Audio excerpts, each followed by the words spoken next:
تو یہ 8 رکعت نماز نفل آپ نے کیسے ادا کرنے ہیں، ان کی ترتیب ذرا سن لیجئے گا، بڑی توجہ کے ساتھ، بڑے دھیان کے ساتھ، اور اس کے ذریعے کوئی ایسی حاجت نہیں ہے جو پوری نہ ہوتی ہو، ہر حاجت پوری ہو جاتی ہے۔ تو سب سے پہلے آپ نے 4 رکعت نماز نفل کی نیت کرنی ہوگی۔ جو بھی آپ کا مقصد ہے، جو بھی آپ کی حاجت ہے، آپ 4 رکعت، اس کے بعد آپ نے 2 رکعت ادا کرنی ہے۔ اسی طرح اس رات کی یہ عبادت جو سب سے اہم اور قیمتی عبادت ہے، وہ میں آپ کو بتا رہا ہوں۔ اب 4 رکعت جب نماز نفل ادا کریں گے، اس کے بعد آپ نے کچھ تسبیحات پڑھنی ہیں، پھر 2 رکعت کر کے آپ نے نوافل پڑھنے ہیں۔ اس طرح اس رات کی یہ عبادت مکمل ہو جائے گی، اور آپ کو اس سے کتنے فائدے ہونے والے ہیں؟ جیسے میں نے کہا ہے کہ آپ کو اس رات کی اس عبادت سے 7 بڑے انعامات ملیں گے۔ پہلا انعام یہ ملے گا کہ اللہ پاک اس نماز کی پڑھنے والے کی بخشش فرما دے گا، اس کے گھر والوں کی بخشش فرما دے گا، اس کے ماں باپ کی بخشش فرما دے گا، اور اسی طرح اس کی عمر دراز ہو جائے گی، اس کے گھر والوں کی عمر دراز ہو جائے گی۔ اسی طرح یہ نعمتیں اللہ تعالیٰ اس کو عطا فرمائے گا کہ وہ مخلوق میں کسی کا محتاج نہیں ہوگا، اور اس کا گھر مال و دولت سے بھر جائے گا، اور وہ جس چیز کی خواہش کرتا ہے اسے اس رات میں عطا کر دی جائے گی۔ تو اس لیے یہ بہت سارے فائدے اس کے ہیں۔ اسی ترتیب کے ساتھ اگر میں بتاؤں تو دنیا بھی اچھی ہوگی، آخرت بھی اچھی ہوگی، اور من چاہی مرادیں بھی۔ پھر پورے سال کے لیے اس کے گھر میں خوشحالیاں آئیں گی، گھر سے پریشانیوں، اسرتوں کا خاتمہ ہوگا، بیماریوں سے شفا مل جائے گی۔ تو اس لیے اس دن میں، اس رات میں ایک نیکی کا ثواب اللہ تعالیٰ کئی گنا بڑھا کر عطا فرماتا ہے۔ پھر آگے جس نے 27 کا روزہ رکھ لیا، یعنی کہ 27 رجب کی رات حضور علیہ الصلاۃ والسلام کو معراج ہوا، اس رات کی فضیلت کے متعلق حضرت ابو ہریرہ بھی بیان کرتے ہیں۔ فرمایا، جس نے 27 رجب کا روزہ رکھا، اس کو 60 مہینوں کے روزوں کا ثواب ملے گا۔ اسی دن جبریل علیہ الصلاۃ والسلام نبی علیہ الصلاۃ والسلام کی بارگاہ میں رسالت میں نازل ہوئے تھے۔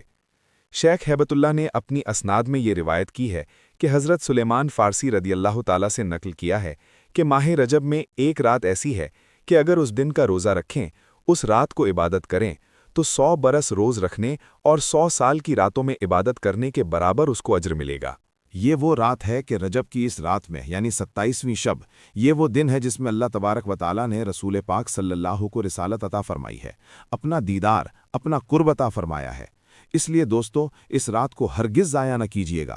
اس لیے میں کہہ چکا ہوں، کوئی اور کام کر سکیں یا نہ کر سکیں، یہ کام ہر حال میں ضرور کر لیجیے گا۔ اب 4 کی آپ نے نیت کی، 4 رکعت نماز نفل عبادت اللہ تعالیٰ کی، منہ طرف خانہ کعبہ کے، اللہ اکبر، یہ اللہ کی عبادت اللہ کی رضا کی نیت سے پڑھنے ہیں کہ میرا رب مجھ سے راضی ہو جائے، کیونکہ جب کوئی بندہ اس طرح پڑھتا ہے، اللہ پاک اس سے راضی ہو جاتا ہے۔ جب اللہ کسی سے راضی ہو جائے، اللہ اس کو اپنا ولی اور دوست بنا لیتا ہے۔ جب اللہ کسی کو ولی اور دوست بنا لے، پھر اس کی ہر دعا کو قبول فرما لیتا ہے۔ تو نیت میں نے بتا دی، اس کا طریقہ، سب سے پہلی چیز جو میں آپ کو عرض کرنے لگا ہوں، اس کو آپ نے بڑی توجہ کے ساتھ سمجھنا ہوگا۔ اب آپ نے اس کی رکعتوں کے اندر کیا کیا چیزیں پڑھنی ہیں، آپ کو یہ ترتیب میں عرض کرتا چلوں۔ آپ نے سب سے پہلے جب نیت کی، سبحانک اللہم بیوکا تبارک اسمکا و تعالی جدکا ولا الہ غیرکا، اس طرح آپ نے پڑھا، اور اس کے پڑھنے کے بعد یعنی کہ سورۃ الفاتحہ شریف کو پڑھا۔ سورۃ الفاتحہ شریف پڑھنے کے بعد اب آپ نے اس کے بعد جو سورتیں پڑھنی ہیں وہ بڑی اہم ہیں، اور ان سورتوں کے بعد جب یہ 4 رکعت نماز نفل کر لیں، جو اس کے بعد آپ نے تسبیحات پڑھنی ہیں، وہ تسبیحات بھی انتہائی اہم اور ضروری ہیں۔ تو اس لیے اب آپ کو جو عرض کر رہا ہوں، اس بات کو ذرا سمجھیے گا۔ آپ نے 4 رکعت جب نماز کی نیت کر لی، تو اس میں ہر رکعت کے اندر سورت اخلاص کو پڑھنا ہے، یعنی قل هو اللہ احد اللہ الصمد لم یلد ولم یولد ولم یکن لہ کفوا احد، اس طرح آپ نے سورت اخلاص کو پڑھنا ہے ہر رکعت کے اندر۔ اب تعداد کتنی ہے، یہ میں آپ کو بتا دوں کہ اس کی تعداد سورت اخلاص کی کیوں 27 رجب ہے۔ 27 رجب کی رات میں آپ نے، یہ میں سب سے پہلی چیز آپ کو بتا رہا ہوں، اس میں آپ نے خالصتاً اللہ کی رضا کو شامل عمل کرنا ہے، اللہ کو راضی کرنے کی نیت سے پڑھنا ہے۔ تو دوستوں، یہ بات بڑی اہم ہے جو میں آپ کو عرض کر رہا ہوں، اس لیے آپ نے اس بات کو مکمل دھیان توجہ کے ساتھ سننا ہے، کیونکہ اس کی ہر بات ہی قیمتی ہے، ہر جز، ہر حصہ ہی قیمتی ہے۔ اس لیے اس کو اس طرح پڑھیں گے تو انشاءاللہ انعامات کی بارش ہوگی، کیونکہ یہ نفل اللہ کی رضا کے لیے پڑھتا ہوں یا پڑھتی ہوں، خواتین بھی پڑھیں، مرد حضرات بھی پڑھیں۔ تو ترتیب اور طریقہ یہی رکھیں گے۔ تو 4 رکعتوں کے بعد آپ نے سلام پھیرنا ہے، اس کے بعد آپ نے یہ دعا کرنی ہے جو میں آپ کو بتاؤں۔ اس سے مغفرت بھی ہو جائے گی، رزق بھی ملے گا، دل کی پاکیزگی بھی نصیب ہوگی۔ تو آپ نے پہلی رکعت کے اندر ہی 27 بار، 27 کی شب ہے تو پہلی رکعت میں 27 بار یہ سورت پڑھنی ہے۔ یہ دیکھیں 8 رکعتیں پڑھتے ہوئے کتنا سا ٹائم لگے گا، کوئی زیادہ ٹائم نہیں لگے گا۔ یہ 20 منٹ کی عبادت آپ کے اگلے 20 سال جو ہیں یہ سنوار سکتی ہے، اور اس لیے کہ یہ عبادت ہر سال لوگ پڑھ کرتے ہیں، ہر سال اس کی برکتیں اور دل سے حاجت مانگیں۔ تمہاری کوئی حاجت ایسی نہیں جو رک جائے، بلکہ ہر عبادت، ہر دعا قبول ہو جائے۔ اس سے بڑھ کر اور انعام کیا چاہیے؟ تو آپ نے پہلی رکعت کے اندر اتنی تعداد میں اس سورہ مبارکہ کو پڑھنا ہے، پھر دوسری رکعت میں بھی آپ نے اس سورہ مبارکہ کو اتنی ہی تعداد میں پڑھنا ہے، تیسری میں بھی اتنی ہی تعداد میں، چوتھی میں بھی اتنی ہی تعداد میں۔ اس طرح یہ آپ کی 4 رکعتیں مکمل، ہر رکعت میں یہی ترتیب رکھنی۔ تو پہلی باقی آپ کو پڑھنے کا طریقہ یہی ہے کہ پہلی رکعت میں سورۃ الفاتحہ شریف، اس کے بعد سورۃ الاخلاص شریف، پھر دوسری رکعت میں سورۃ فاتحہ شریف، پھر اس کے بعد سورۃ اخلاص، پھر تشہد بیٹھیں مکمل یوم یقوم الحساب تک پڑھیں، پھر کھڑے ہوں، پھر تیسری رکعت میں سبحانک اللہ بھی پڑھنی ہے۔ یعنی جیسے ہم سنت غیر موقدہ پڑھتے ہیں نا، اسی طرح آپ نے یہ نوافل پڑھنے ہیں۔ بہت سارے لوگوں کو یہاں پہ غلط فہمی کا شکار ہو جاتے ہیں کہ شاید ہم نے صرف تشہد ہی پڑھنا ہے، تشہد کے ساتھ آپ نے درود پاک بھی نوافل کے اندر پڑھنا ہوتا ہے۔ تو نوافل آپ نے اسی ترتیب کے، جیسے پہلی 2 رکعتیں آپ نے پڑھی ہیں نا، 2 رکعتوں میں آپ نے سبحانک اللہ پہلی رکعت میں پڑھیے، پھر سورۃ الفاتحہ پڑھیے، پھر آگے سورۃ الاخلاص میں لائیے، دوسری رکعت میں آپ نے سورۃ الفاتحہ شریف پڑھیے، پھر آگے سورۃ الاخلاص میں لائیے۔ تیسری کے لیے جب 2 رکعتوں کے بعد بیٹھیں، تشہد مکمل یوم یقوم الحساب تک پڑھنا ہے۔ تیسری رکعت کے لیے جب کھڑے ہونا ہے تو جیسے پہلی رکعت پڑھی ایسے تیسری پڑھنی، جیسے دوسری پڑھی ایسے چوتھی پڑھنی ہے۔ اب اس میں کیا مشکل ہے، کس بات کی سمجھ نہیں آتی؟ بار بار لوگ یہی سوال کرتے ہیں، ہمیں یہاں سمجھ نہیں آتی۔ بھائی پھر بھی اگر سمجھ نہ آئے تو آپ کامنٹ میں پوچھیں، انشاءاللہ لکھ کر بھی تفصیل دے سکتا ہوں۔ تو کوشش تو کرتا ہوں آپ کو ایک ایک چیز، ایک ایک حصہ، ایک ایک جز سمجھاتا چلوں۔ بہرحال بہت سارے دوست ایسے بھی ہوتے ہیں جو کبھی کبھار آتے ہیں، ان کو پھر اس چیز کا علم نہیں ہوتا، اس لیے ہر ایک چیز کو واضح طور پہ بار بار سمجھانا پڑتا ہے تاکہ ہر بھائی بہن دوست احباب کا جو ہے وہ فائدہ ہو۔ بہت سارے لوگ اس بات پر ناراض بھی ہوتے ہیں کہ ویڈیو بہت طویل ہو جاتی ہے، تو پھر سمجھانے میں صاف ظاہر کچھ وقت تو لگتا ہے۔ ناراض نہ ہوا کریں، بلکہ خوشی کے ساتھ قبول کیا کریں، اس سے آپ کا فائدہ ہوتا ہے، آپ کے بہن بھائیوں کا، باقی دوست احباب کا فائدہ ہوتا ہے، حضور کی امت کا فائدہ ہوتا ہے، تو ان کو یہ اچھا ترتیب اور طریقہ کار مل جاتا ہے، وہ اللہ کی عبادت کر کے اللہ پاک کو راضی کر لیتے ہیں۔ اب اس کے بعد آپ نے اللہ تبارک و تعالیٰ کی بارگاہ میں یہ تسبیح پڑھنی ہے۔ تو اس میں اللہ تعالیٰ سے آپ نے یہ تسبیح پڑھتے ہوئے اسلام کے بعد آپ نے سب سے پہلے جو ہے وہ ذکر کرنا ہے لا الہ الا اللہ کا، اور یہ ذکر لا الہ الا اللہ کا جو ہے یہ دل کو پاکیزگی بخشتا ہے، اور یہ سب سے افضل ترین ذکر ہے۔ جو لا الہ الا اللہ کا ذکر ہے یہ سب سے افضل ترین ذکر ہے۔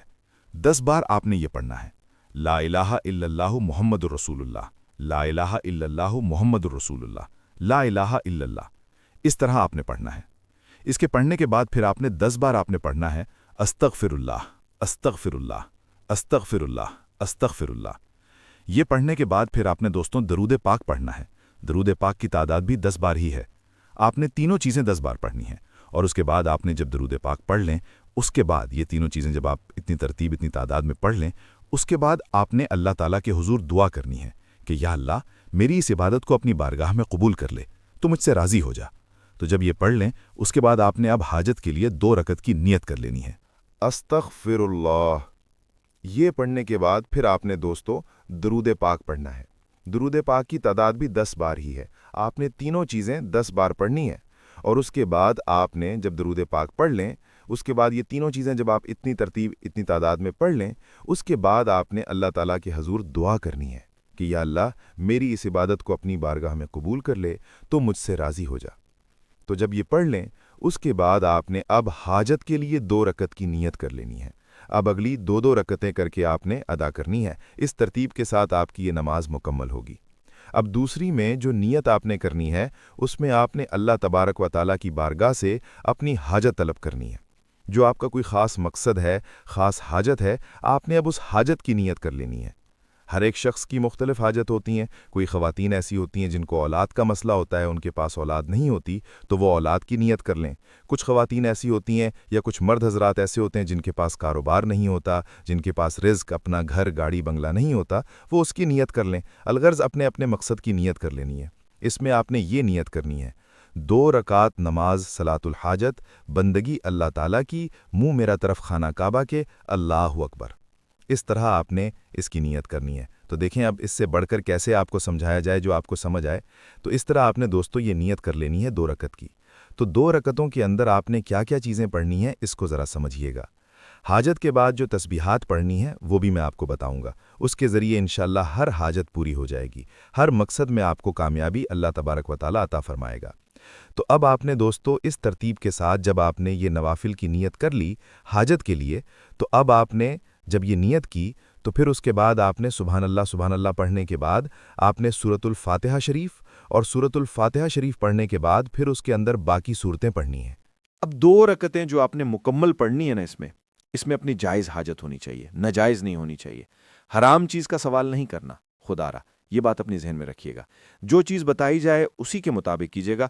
اپنی مرضی سے کریں گے تو پھر صاف ظاہر آپ کے پتہ فائدہ نہیں ہوتا، پھر لوگ اعتراض کرتے ہیں. جو چیز بتائی جائے نا اس پر عمل کیجیے.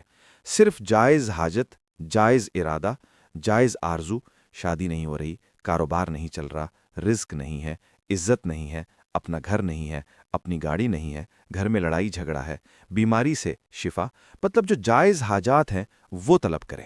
آپ انشاءاللہ تعالیٰ کامیابی آپ کا مقدر ہوگی. قسمت کا ستارہ چمکنے والا ہے اور مقدر سورنے والا ہے. تو اب آپ نے پہلی رکعت کے اندر جو ہے وہ سورۃ الفاتحہ شریف کو پڑھا سبحانک اللہ کے بعد.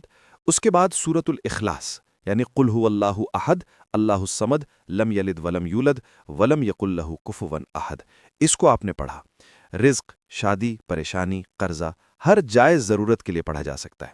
اللہ والوں نے بھی یہ ساری تفصیل بتائی ہے، وہی تفصیل میں آپ کو بتا رہا ہوں. جو اللہ والے بتاتے ہیں اس پر عمل جو کرتا ہے وہ کامیاب. اللہ پاک آپ کی ہر حاجت پوری فرمائے، میری دعا ہے. تو جو بھی اس عبادت کو کرے اللہ پاک اس کی عبادت قبول فرمائے، اس کی زندگی کی خطاؤں کو معاف فرمائے، اس کی مشکلوں کو آسان فرمائے. اب دوستو سورۃ الاخلاص کی بات ہے، اس کو آپ نے 11 بار پڑھنا ہے. اسی طرح دوسری رکعت میں سورۃ الفاتحہ کے بعد آپ نے اس سورہ مبارکہ کو بھی 11 بار ہی پڑھنا. دونوں رکعتوں میں 11 بار آپ نے سورۃ الاخلاص شریف کو پڑھنا ہے. اب اس میں کوئی ایسی بات نہیں کہ کوئی شخص کہے کہ مجھے یہ سورت نہیں یاد. یہ ہر بندے بچے کو یاد ہے. نہیں یاد تو بھائی اس کو یاد کر لے. اس کا یاد کرنا کوئی مشکل نہیں ہے، بالکل آسانی کے ساتھ ہر بھائی بہن دوست احباب بچے بوڑھے جوان سب کو یاد ہو جائے گی. اس میں کوئی دوسری رائے نہیں ہے کہ کوئی کہتا ہے مجھے یاد نہیں تو بھائی وہ یاد کر لے، اس کے پاس وقت ہے. تو آپ اب یہ رات کی بھی بات کر دوں، یہ کب شروع ہوگی رات. تو اب اس کے بعد آپ نے سلام پھیرا. سلام پھیرنے کے بعد آپ نے درود پاک پڑھنا ہے جس کی تعداد صرف اور صرف 11 بار ہے. 11 بار شروع میں، 11 بار آخر میں، درمیان میں 100 بار یہ تسبیح پڑھنی ہے. اس کے بعد اللہ کے حضور دعا کرنی ہے. اس کے بعد آخری 2 رکعت نماز کی نیت کر لینی ہے. تو یہاں تک ایک ایک چیز، ایک ایک بات، ایک ایک حصہ میں نے آپ کو سمجھا دیا ہے. اب یہ 8 رکعتیں آپ نے ایک ہی ساتھ پڑھنی ہے. یہ 8 رکعتیں آپ نے مطلب شروع کر دیں تو پھر ساری رکعتیں پڑھ کے جائیے گا. ایسا نہ کیجیے گا کہ 2 اب پڑھیں، 2 پھر پڑھیں، 4 بعد میں پڑھیں. تو جب بیٹھیے پڑھنے کے لیے بیٹھ جائے، پھر دیکھیے گا تمہیں زندگی میں کیسا سکون ملتا ہے، کیسی زندگی میں راحت ملتی ہے. یار کوئی 101 منٹ کے لیے سارے کام چھوڑ دیجیے گا.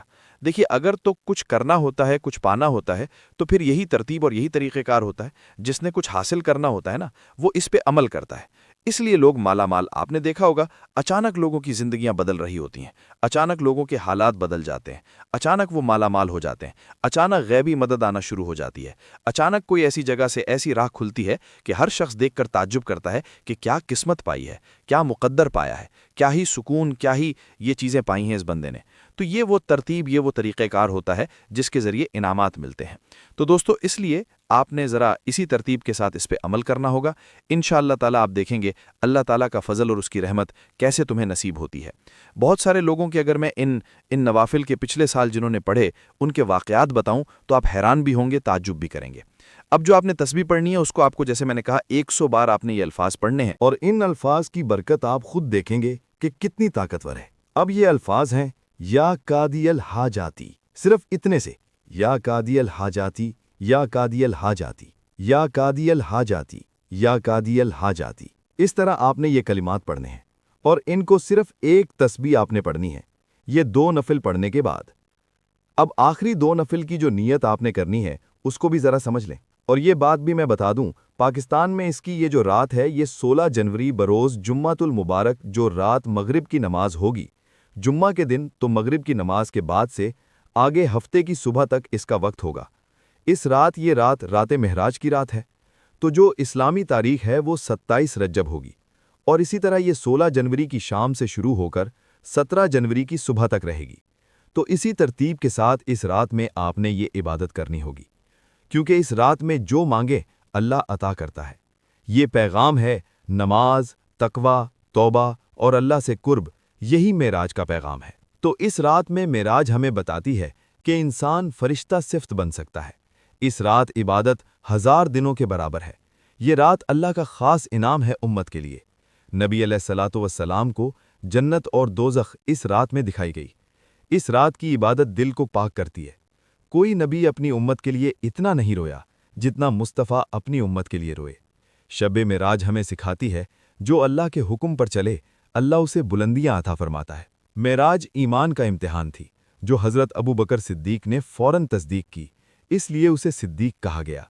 اس لیے یہ رات قبولیت کی ہے۔ اس رات مانگی گئی دعائیں رد نہیں ہوتی اگر اخلاص کے ساتھ مانگی جائیں۔ اب میں اس کی کیا کیا فضیلت بتاؤں؟ اس کی فضیلت پوری رات کی فضیلت سے حدیث بھی گواہ ہے، قرآن کی آیات بھی ثابت کرتی ہیں، اور اس لیے کہ اب آپ نے دوستو 2 رکعت نماز نفل ادا کرنے ہیں، اور یہ نوافل بڑے آسان سے ہیں۔ ان کو آپ نے اس نیت کے ساتھ کہ اللہ پاک میری جو ہے وہ مغفرت فرما دے، دوسرا مغفرت فرما دے، اللہ پاک میری بخشش فرما دے، تو یہ آپ نے بخشش کی نیت سے 2 رکعت نماز نفل ادا کرنے ہوں گے۔ توبہ کی نیت سے کریں، انشاءاللہ تعالی اللہ پاک توبہ کی آپ کی قبول فرمائے گا۔ تو اب اس میں آپ نے 2 رکعت نماز صلاۃ و توبہ و بداگی اللہ تعالیٰ کی محتر خانہ کعبہ کی اللہ اکبر اس طرح آپ نے نیت کرنی ہے۔ تو جب اس طرح نیت کر لیں گے تو اس طرح نیت کر کے پھر آپ نے پہلی رکعت کے اندر جو ہے سبحان اللہ سورۃ الفاتحہ شریف پڑھنے کے بعد آپ نے 3 مرتبہ سورۃ الاخلاص پڑھنی ہے، پہلی رکعت میں بھی اور دوسری رکعت میں بھی۔ اس کے بعد آپ نے جب سلام پھیرنا ہے تو سلام پھیرنے کے بعد آپ نے 100 بار یہ تسبیح پڑھنی ہے۔ آخر میں پھر 3 مرتبہ 11 مرتبہ آپ نے درود پاک پڑھنا ہے، پھر ہاتھ اٹھا کر اللہ سے ندامت کے آنسو بہا کر اللہ کے حضور توبہ استغفار کرنی ہے اور دعا مانگنی ہے۔ اللہ توبہ قبول فرمائے گا۔ وہ دعا کیا ہے؟ استغفر اللہ ربی من کلی ذنب و اتوب الیہ۔